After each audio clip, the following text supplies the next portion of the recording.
Vamos a empezar con una historia. Ocurrió hace 3200 años, cuando el mundo más avanzado de la época de repente se vino abajo. Y no fue por una gran guerra ni por un enemigo concreto, fue por algo mucho más silencioso. Fijaos en esto. Lo que pasó en la Edad del Bronce fue el fallo de una red de imperios superconectados que dependían los unos de los otros para conseguir un material clave. Y lo curioso es que, cuando miras lo que está pasando hoy en día, esa historia del pasado de repente suena demasiado familiar. Y claro, aquí es donde llegamos a la pregunta del millón. ¿Estamos siendo testigos de los primeros síntomas de un fallo parecido? ¿O esto es simplemente otra crisis de las que vienen y van? Venga, vamos a meternos en faena. Lo que vemos en la superficie, lo que sale en las noticias, es un bloqueo en el Golfo Pérsico. Pero eso, como veremos, es solo la punta del iceberg. Ojo a esta cifra, porque es la que lo cambia todo. 11 millones de barriles de petróleo, diarios, es la cantidad que ha desaparecido del mercado desde que empezó el conflicto. Es una auténtica barbaridad. Y para que nos hagamos una idea de la escala, esto es más que el golpe de las dos crisis del petróleo de los 70 juntas. Aquellas crisis provocaron recesiones mundiales, y el agujero que tenemos ahora es, en teoría, mucho más grande. Y aquí viene lo extraño, la verdadera clave del asunto. Con unos números así, los precios deberían estar por las nubes, la economía en alerta roja. Pero no.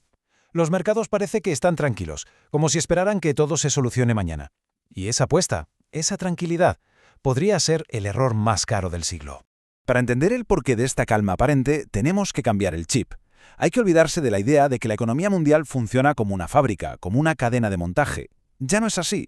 Vivimos en un sistema de interdependencia sistémica. La idea clave es que ya no hay un centro. Todo está conectado con todo. Y eso, precisamente eso, es lo que crea un montón de vulnerabilidades que no se ven a simple vista. Pensémoslo con esta analogía. Nuestra economía ya no es una fábrica lineal y robusta. Ahora se parece mucho más a Internet, una red enorme y compleja llena de nodos interconectados.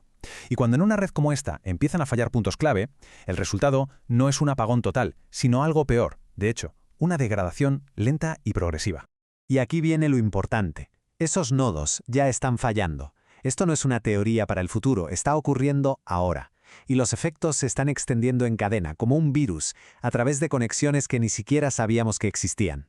Mirad un ejemplo clarísimo. El aluminio. Unos ataques recientes han afectado a dos de las plantas de aluminio más grandes del mundo, en Bahrein y los Emiratos. Bueno, ¿y qué? Pues que si quitamos a China de la ecuación, que básicamente produce para sí misma, resulta que esas dos plantas fabrican el 22% de todo el aluminio que se comercia en el planeta. Un solo nodo que afecta a todo, desde coches a latas de refresco. Y este otro caso es de manual, el efecto dominó perfecto. A ver, se corta el gas de Qatar. Sin ese gas no se puede producir amoníaco. Sin amoníaco, la producción de fertilizantes se desploma. Y el último paso. Sin fertilizantes, la agricultura mundial tiene un problema muy serio. Fijaos cómo algo que empieza como una crisis energética acaba amenazando el suministro de comida. Pero es que la cascada sigue.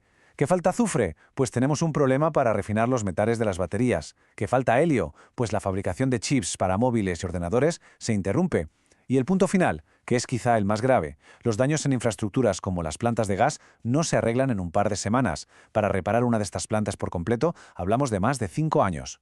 Bueno, pues con todo esto que hemos visto, volvamos al principio, a esa historia de hace 3200 años. Porque ahora, sabiendo lo que sabemos sobre redes, nodos y efectos dominó, ese colapso de la antigüedad se ve de otra manera.